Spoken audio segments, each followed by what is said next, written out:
السلام علیکم to all, دس از ثنا احمد۔ امید ہے آپ سب لوگ خیریت سے ہوں گے۔ الحمدللہ آپ لوگ کی دعاؤں سے میں بھی خیریت کے ساتھ ہوں اور ایک اور ڈیلی بلاگ کے ساتھ حاضر خدمت ہوں۔ ناظرین و حاضرین، آج جو میں بلاگ بنا رہی ہوں وہ ایک نبی، ہمارے پیارے نبی حضرت ہود علیہ السلام، جی ہاں، حضرت ہود علیہ السلام کا واقعہ بیان کر رہی ہوں کہ کس طریقے سے ان کی قوم کو اللہ تعالیٰ نے عذاب میں مبتلا کیا اور ان کی قوم کس چیز کے عذاب میں گرفتار ہوئی۔ تو حضرت نوح علیہ السلام کی قوم کے بعد، جب ان کی قوم کو اللہ نے عذاب بھیج دیا، اس کے بعد جو اولاد باقی بچی رہ گئی، وہاں جو لوگ باقی رہ گئے، اور نوح کی اولاد کو ایسا کیا کہ وہی باقی رہ گئے، اور پھر آپ کی اولاد میں بھی آگے چل کر کچھ باغی اور سرکش پیدا ہوئے۔ ان کی طرف اللہ نے پیغمبر بھیجے، اپنے نبی بھیجے، ان کا پیغام، اپنا پیغام ان تک پہنچایا کہ ان کے ذریعے وہ پیغام جا کر دیں، اور لیکن انہوں نے ان کے پیغام کو نہ صرف جھٹلایا بلکہ خود اس کی پاداش میں ہلاک بھی ہو گئے۔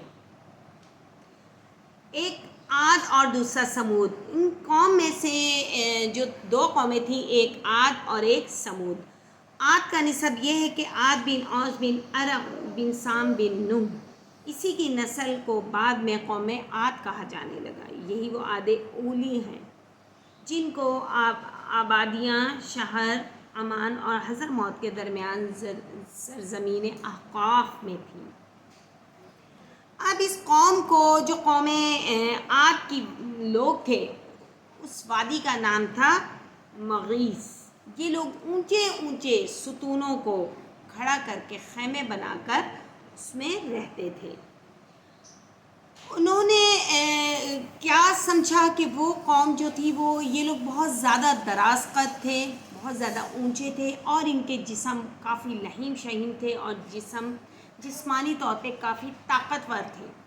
تو یہ سمجھتے تھے کہ ان کی یہ طاقت، یہ دراز قد و قامت ہمیشہ زندہ رہنے والی ہے۔ جی نہیں، جب حضرت ہود علیہ السلام کو ان کی قوم میں بھیجا گیا، اور ظاہر ہے جس قوم میں بھیجتے تھے اس قوم کے نبی وہ زبان جانتے تھے، تو حضرت ہود علیہ السلام کو بھی عرب کی سرزمین تھی، وہاں بھیجا گیا، تو عربی جانتے تھے۔ انہوں نے اللہ تعالیٰ کا پیغام اس قوم تک پہنچایا، مگر اس قوم نے سرکشی کی، ہٹ حرامی کی اور سرکش رہے، جس کی بنا پر اللہ تعالیٰ نے ان کو عذاب میں مبتلا کیا۔ اب ان کا کیا تھا کہ وہ جو قوم میں عاد کے لوگ تھے وہ نہایت سخت دل تھے، اور یہ سب ان کے گناہوں کا نتیجہ تھا۔ ان کے دل، مال، دولت اور قوت، طاقت سب پر اس قدر فریقہ ہوئے کہ اللہ کو بھلا بیٹھے۔ اللہ نے بھی انہیں بھلا دیا کہ اب ان کے کان حضرت ہود علیہ السلام کی خیر خواہی، دعوت و نصیحت کی طرف جھکتے ہی نہیں تھے۔ تو قوم عاد کے سردار کہنے لگے کہ تم ہمیں احمق نظر آتے ہو اور ہم تمہیں جھوٹا خیال کرتے ہیں۔ سورۃ الاعراف کی آیت نمبر 66 سے، کیا تم ہمارے پاس اس لیے آئے ہو کہ ہم ایک اکیلے اللہ کی ہی عبادت کریں اور جن کو ہمارے باپ دادا نے پوجا ہے ان کو چھوڑ دیں؟ اگر تم سچے ہو تو جس چیز سے ہمیں ڈراتے ہو وہ لے آؤ۔ مطلب اللہ کا عذاب، یہ وہ واحد قوم تھی جس نے اللہ کے عذاب اس قوم کے سردار سے مانگا۔ کہنے لگے، اے ہود، تم ہمارے پاس کوئی ظاہر دلیل نہیں لائے، اور ہم صرف تمہارے کہنے پر نہ اپنے معبودوں کو چھوڑنے والے ہیں اور نہ تم پر ہم ایمان لانے والے ہیں۔ ہم تو یہ سمجھتے ہیں کہ ہمارے کسی معبود نے تمہیں آسیب پہنچا کر دیوانہ کر دیا ہے۔ اللہ اکبر، مطلب اتنی بڑی بڑی باتیں۔ کہنے لگے کہ ہمیں خواہ نصیحت کرو یا نہ کرو، ہمارے لیے تو برابر ہے، یہ تو اگلوں ہی کے طریقے ہیں اور ہم پر کوئی عذاب آنے والا نہیں۔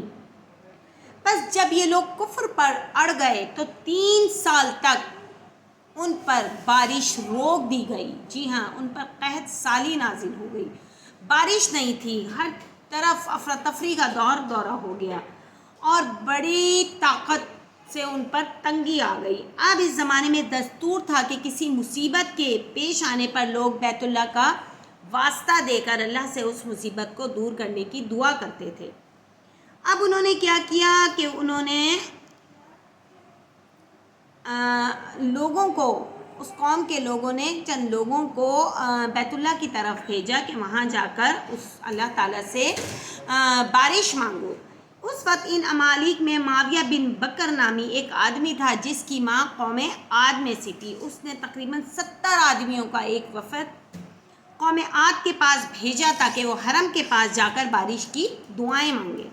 جب یہ لوگ مکے کے بالائی حصے میں پہنچ کر معاویہ کے پاس سے گزرے تو ان کے ہاں ٹھہر گئے۔ وہاں 1 ماہ تک شراب نوشی کا دورہ رہا اور رقص و سرور کی محفلیں جمتی رہیں۔ یہ لوگ 1 مہینے تو مطلب مسافت طے کر کے وہاں پہنچے، 1 مہینہ، پھر 1 مہینہ وہ اس شراب نوشی میں مشغول رہے، رقص کی محفلوں میں مشغول رہے، اور اس طرح 2 مہینے ہوئے۔ اب ان کو یہ ڈر بھی لگ رہا تھا کہ ان کے پیچھے قوم کے حال تو بہت برا ہی تھا، مزید حال برا ہو چکا ہوگا۔ دوسرے انہیں صاف صاف یہ کہتے ہوئے بھی شرم آ رہی تھی کہ اب تم لوگوں کو یہاں سے چلے جانا چاہیے۔ تو بالآخر معاویہ نے اپنی باندیوں سے کہا کہ وہ اسے جانے کے لیے کہہ دے۔ جب باندیوں نے اشارے کرائیوں سے انہیں سمجھایا تو وہ ہوش میں آئے اور چونکے کہ یہ ہم نے کیا کیا۔ چنانچہ اٹھ کر فوراً حرم گئے، اور ان میں سے ایک شخص قیل بن عذر نے قوم کے لیے بارش کی دعا مانگی۔ جی ہاں، جب بارش کی دعا مانگی تو دعا مانگنے کی دیر تھی کہ آسمان پر 3 رنگ کے بادل امڈ آئے، سرخ، سفید اور سیاہ، اور آسمان سے کسی نے ندا کی کہ اپنے اور اپنی قوم کے لیے ان میں سے کسی ایک بادل کو چن لو۔ چنانچہ انہوں نے سیاہ بادل، جی ہاں، قیل نے سیاہ بادل چن لیا کہ یہ جو کالی گھٹا ہوتی ہے یہ ضرور برستی ہے۔ اس پر آسمان سے آواز آئی کہ تم نے اپنی قوم کے لیے راکھ چنی، عاد میں سے کسی بچے اور اس کے باپ کو نہ چھوڑے گی مگر اسے ہلاک کر کے چھوڑے گی۔ ادھر قوم عاد بارش کی منتظر بیٹھی تھی کہ بھیجا ہوا وفد بیت اللہ کے پاس دعا کرے گا جس کی برکت سے بارش برسے گی، لیکن یہ لوگ ابھی تک کفر پہ ہی اڑے بیٹھے تھے، اس لیے انہیں کسی دعا کی نفع دے سکتی تھی، اور انہوں نے تو اپنے پیغمبر سے عذاب بھی مانگا تھا۔ چنانچہ جیسے ہی انہوں نے بادل آتے دیکھے تو خوشی سے پھولے نہ سمائے کہ لو ہمارے وفد کی دعا قبول ہوئی۔ بارش برسی کے برسی اور ابھی جلد تھل ہونے کو تھے، اور قحط سالی ختم۔ پتہ چل گیا کہ ہود تو جھوٹے تھے، لیکن حضرت ہود علیہ السلام نے بادلوں کو دیکھتے ہی کہا کہ یہ وہی عذاب ہے جس کی تم جلدی مچاتے تھے۔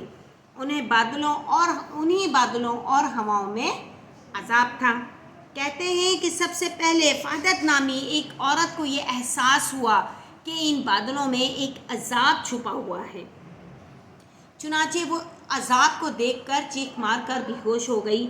جب ہوش میں آئی تو لوگوں نے پوچھا کہ تم نے اس بادل میں کیا ایسا دیکھا جس کی وجہ سے تم بے ہوش ہو گئی؟ تو اس نے کہا کہ میں نے ہوا میں آگ کی لپیٹیں دیکھی ہیں جن کو چند لوگ آگے آگے کھینچ رہے تھے۔ چنانچہ ان ہواؤں نے قوم عاد کو اب ہلاک کرنا شروع کر دیا۔ چنانچہ اس کے بعد اللہ نے ان پر سخت منحوس دن میں لگاتار نہایت تیز ہوا بھیجی جس نے لوگوں کو اٹھا کر یوں پٹک کر دے مارا جیسے وہ کٹے ہوئے درختوں کے تنے پڑے ہوئے ہوں۔ اللہ اکبر! یہ اس قوم کا عذاب تھا، یہ اللہ کا عذاب اور ڈراوا تھا، یہ مجرم لوگوں کی سزا تھی، یہ ذلت کا عذاب تھا۔ اور ابھی تو یہ دنیا کا عذاب تھا، آخرت کا عذاب تو ابھی باقی ہے، اور اس سے بھی زیادہ رسوا کن لوگ، اور وہاں کوئی اور مددگار نہ ہوگا۔ یہ اکڑنے، مال و دولت پر فخر کرنے، طاقت پر غرور کرنے، پیغمبروں کو جھٹلانے اور دین کا انکار کرنے کا انجام تھا۔ چنانچہ جو لوگ حضرت ہود علیہ السلام کی بات پر ایمان لائے انہیں ایک غار میں پناہ کے طور پہ اللہ تعالیٰ نے ان کو پناہ دی، اور ان کے لیے بھی وہی ہوائیں تھیں، مگر وہ ہوائیں ان کے لیے فرحت بخش، نہایت سکون، پرسکون ہوائیں تھیں، اور یہی ہوائیں ان عذاب جن پہ لوگوں کا عذاب آیا ہے، جنہوں نے اسلام قبول نہیں کیا، ان کے لیے یہ عذاب کا باعث تھی۔ تو اللہ تعالیٰ نے یہاں بھی لوگوں کو دکھا دیا کہ جو میرے بندے ہیں، جو میرے نبی پر ایمان لائے، میرے پیغمبر کی کہی ہوئی باتوں پر ایمان لائے، ان کے لیے اللہ تعالیٰ نے نیک جگہ تجویز کی، اور جو لوگ ایمان نہیں لائے ان پر اللہ تعالیٰ کا سخت ترین عذاب نازل ہوا، ہواؤں کی صورت میں، ان کالی گھٹاؤں کی صورت میں، اس بارش کی صورت میں جنہیں وہ کالی گھٹا سمجھ کر برسنے والا بادل سمجھے تھے، اور وہی ہواؤں نے ان کو ایسا پٹک کر دے مارا جیسے درخت کے کٹے ہوئے تنے۔ اللہ اکبر۔ تو یہ تھا قوم ہود کا عذاب، اور اللہ تعالیٰ ہم سب کو عذاب قبر سے بھی محفوظ رکھے، اور اللہ تعالیٰ ہمیں دنیاوی ہر عذاب سے، آسمانی و بلاؤں ہر طرح کے عذاب سے محفوظ رکھے، آمین ثم آمین۔ آج یوم عاشورہ ہے۔ عاشورہ کے دن کافی ساری نفلی عبادتیں ہیں، اللہ تعالیٰ کا ذکر زیادہ سے زیادہ کرنا ہے، قرآن پاک کی تلاوت کرنی ہے، سورۃ الملک، سورہ مزمل کا، سورہ یاسین، سورہ رحمان کا ورد زیادہ سے زیادہ کریں، اور اپنی دعاؤں میں مجھے یاد رکھیں۔ انشاءاللہ کل ایک اور ڈیلی بلاگ کے ساتھ حاضر خدمت ہوں گی۔ ٹل دین اللہ حافظ، السلام علیکم ورحمۃ اللہ وبرکاتہ۔